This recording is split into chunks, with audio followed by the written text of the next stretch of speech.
Hello, magandang araw po sa inyo lahat. Ulit, mga kababayan, mga igkasi ko, mga waray nun, maupay nga kulop po. Adi na po ulit si Inday Waray. Mag-share na po ulit ng konting opinion or kaalaman tungkol sa isang topic. Naiba po ngayon ang topic ko. Parang napapanahon po kasi ito. Tatry ko po ma-explain or ma-express kung anong opinion ko dito about sa topic po natin ngayon ay tungkol po sa GMRC, the Good Manners and Right Conduct. Gusto ko po kasi ito maging isang curriculum or kahit man lang ma-insert, maging intro or maging closing remark po ng ating mga programa or lalo na po sa paaralan. Sana po ay hindi po mawala ang GMRC.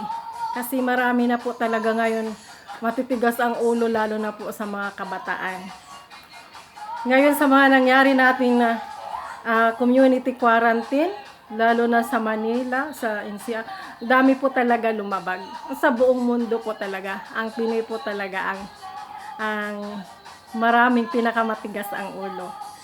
Kaya, i-share ko po ito sa inyo na kung bakit po talaga kailangan talaga natin ang GMRC.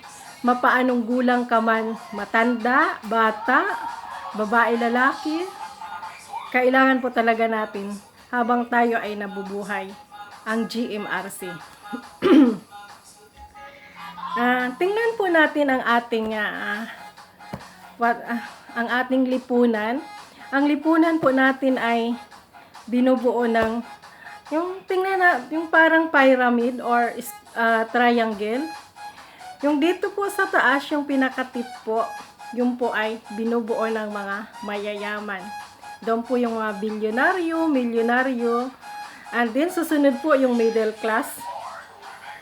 Ayan po doon yung mga professional, mayayaman, medyo may kaya po sa buhay.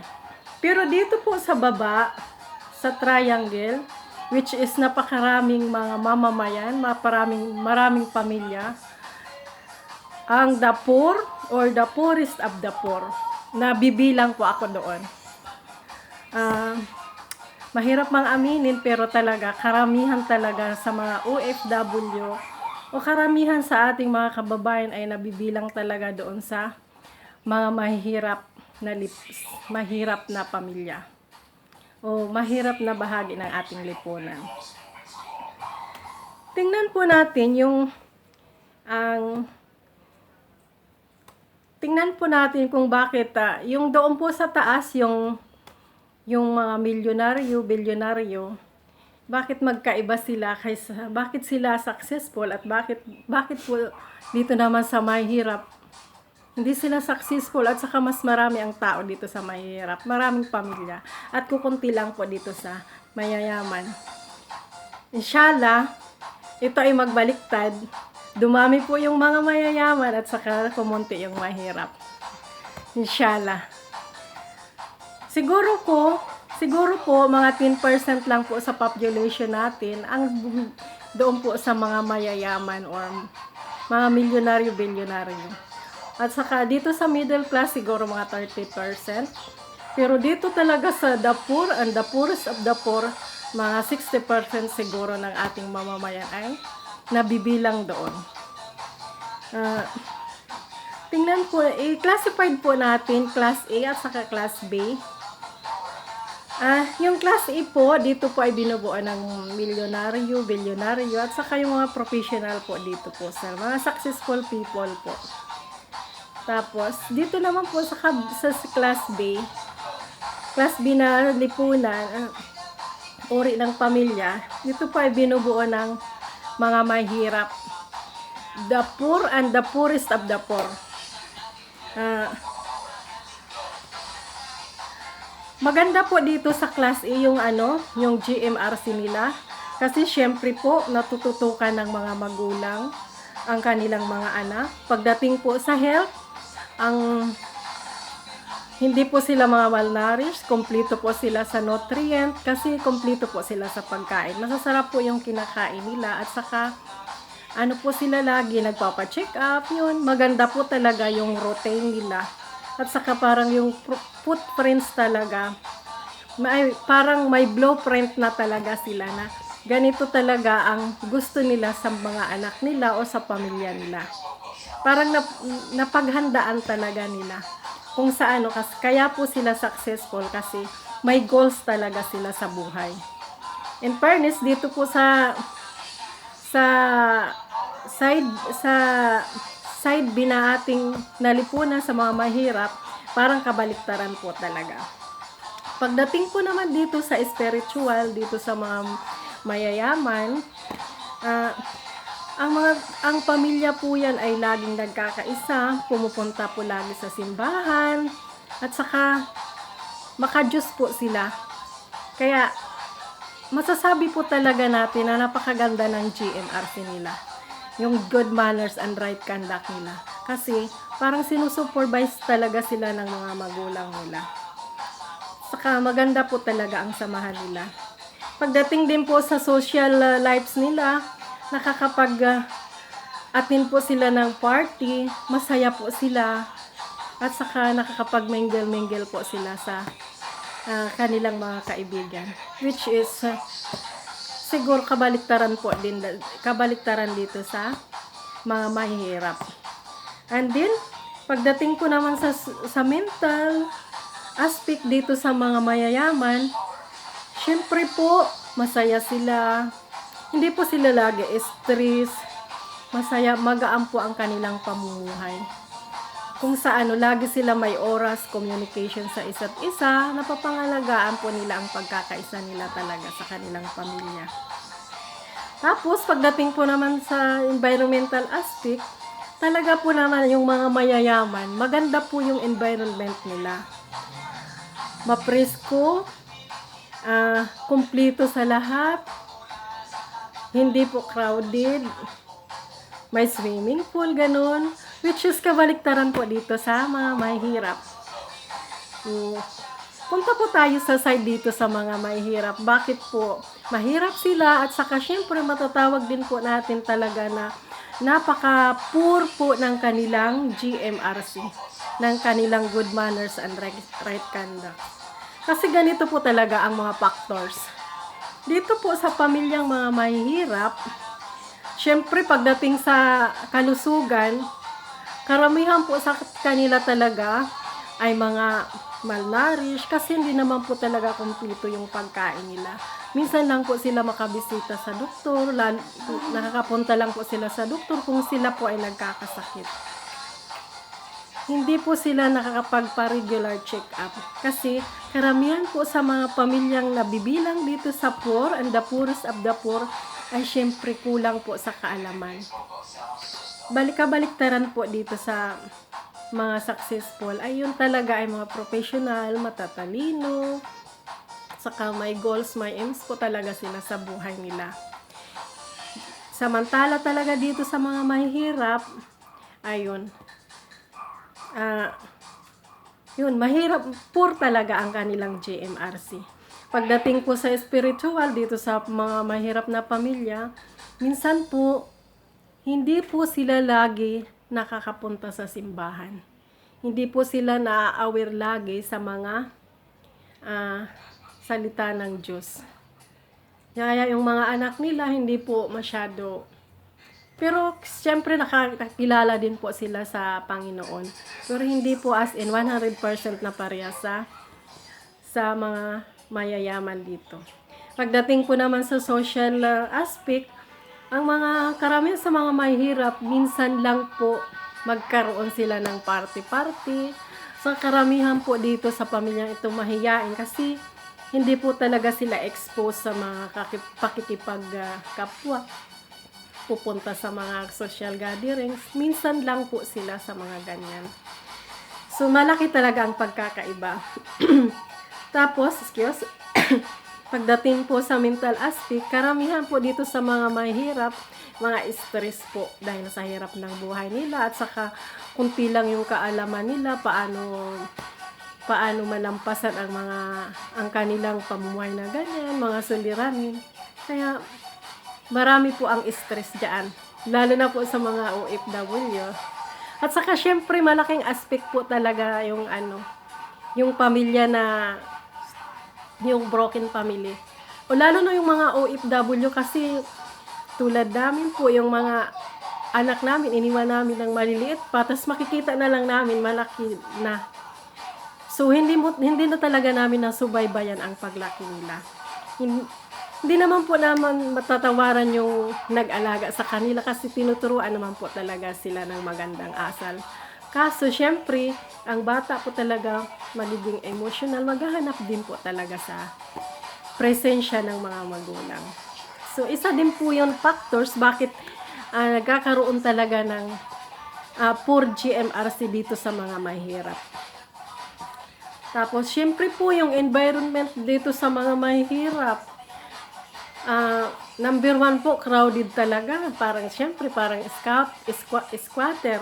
Tapos minsan, maririnig ng mga bata na nag-aaway doon, nag-aaway dito. Minsan, nagsasaboy doon, nagtutungit doon. Kung ano-ano ang mga hindi magandang impluwensya ng environment nila. So, syempre kung ano po ang nakikita ng mga bata, kahit po sa ating bahay ay tinuruan na natin sila ng napakaganda, syempre malaki talaga ang mga factors na nakikita nila. Kasi kung ano yung nakikita nila, parang re-realize nila na parang ganun na lang pa. Siyempre karamihan po dito sa mga mahihirap, hindi po talaga sila mga edukado, hindi po mga professional. Pero may mga matatalino din po naman dyan sa banda na yan. At saka karamihan din po dyan ay mga tamad.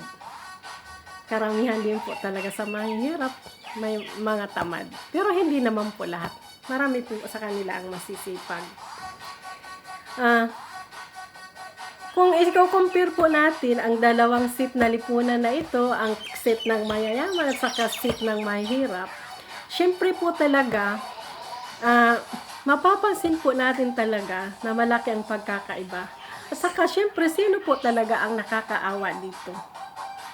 Syempre po dito talaga sa mahirap. Kailangan po, syempre tulungan natin ma-improve sila o ma-change man lang yung mindset nila, di ba?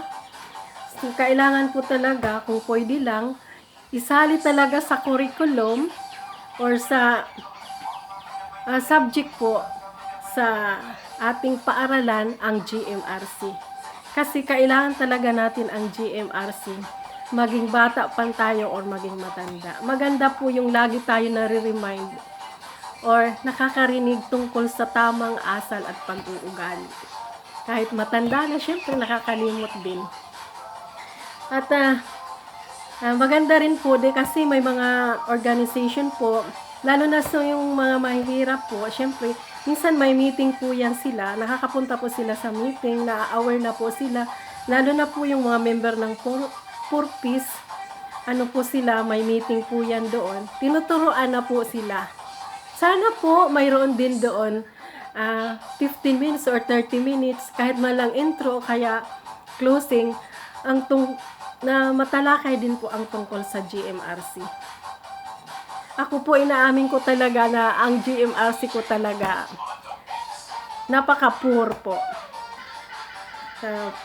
Kaya gusto ko talaga na i-impose ko po sana na makasali man lang sana sa curriculum yung GMRC. Napaka-importante po talaga. Lalo na po ngayon na ang lakas po talaga ng impluwensya ng social media at kung ano-ano pa dyan sa kapaligiran natin. Tapos po, syempre po, totoo naman talaga na nagsisimula talaga ang GMRC sa ating mga tahanan. Pero malaki po at saka mahaba po ang oras sa paaralan ng ating mga anak. Kaya mas maganda po na, syempre mas mahubog po talaga sila ng GMRC doon sa paaralan. Kasi 'di ba sabi pa, kahit gaano ka pang ka-successful o tapos ka sa pag-aaral or kung napakataas ng naabot mo, kung kulang ka naman sa GMRC, parang useless din po. Parang wala din lang po, di ba? Sorry po, pero yun po talaga ang katotohanan. Tapos po,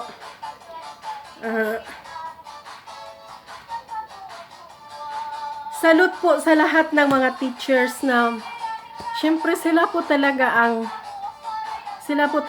mga masisipag at malawak ang pangunawa tungkol sa GMRC na ito, na isinishare po nila sa mga kabataan, sa mga estudyante nila.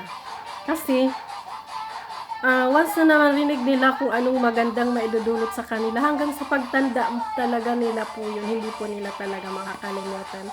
At saka magiging kaugalian na talaga nila, o kaya maa-adapt na talaga nila ang GMRC. Kaya lalo na ngayon talaga, iba na talaga ngayon ang millennial, ang kabataan. Kaya mas maganda talaga may GMRC sa paaralan. Salute po sa lahat ng mga teachers. Saludo po talaga kami sa inyo sa kasipagan niyo po at saka sa malawak na pangunawa sa mga estudyante niyo. Patawad po kung may mga mali akong nasasabi. Kayo na po sanang umunawa. Kung nagustuhan niyo po ang aking video, paki-like po. And then kung ano po yung mga suggestion niyo or comment, paki-comment lang po. Kung hindi pa rin po naman kayo nag-subscribe sa channel ko, paki-subscribe po and then i-click na rin niyo po yung bell button para po kayo ma-notify sa mga bago kong video. Shout out niya po pala, o kaya ay bago po ako magpaalam, salute po talaga sa ating Pangulo sa napakasipag po niya at saka hindi naman po talaga natin matatawaran ang kakayahan niya. Maganda po talaga ang pamamalakad niya. Sumunod na lang tayo sa pamahalaan sa mga protocol, magkaisa na lang po tayo, at saka iwasan na rin po natin ang sabi pa bati-batikos. Magkaisa na lang po tayo para iwasan po natin para malabanan natin ang ating krisis na yung pandemic na coronavirus na yun. Sana matapos na po. Tapos sa amin po Lodi, kay Sir Francis Leo Marcos, ay maraming salamat po sa patuloy nyo pong pagiging good Samaritan sa mga tinuladang bigas na pinamamahagi nyo po sa aming mga kababayan sa Pilipinas. Continue lang po sa good work. God bless po always. At saka sa lahat ng mga frontliners po, saludo po kami. Maraming salamat po sa inyong sakripisyo. At saka, syempre, ang idol rin po namin si Yorme Isko Moreno. Sa napakatapang na mayor at saka napakagaling po. Salute po kami sa inyo. Kay Tutok Tolpo, kay Tutok Erwin Tolpo, mga lodi po talaga namin yan. Kasi mga matatapang po yan na bumabatikos at saka inaayos po talaga kung ano ang problema. Siyempre kay Idol Rafi Tulpo, ang dami po talagang mga OFW na natulungan niya. Binigyan po ng mga solusyon ang problema. At saka tinulungan po niya talaga para makaahon sa problema at saka kahirapan ang mga dumudulog sa tanggapan niya. Saludo po kami talaga sa inyong lahat. Yan lang po muna ang masasabi ni Inday Maray. Maraming salamat po.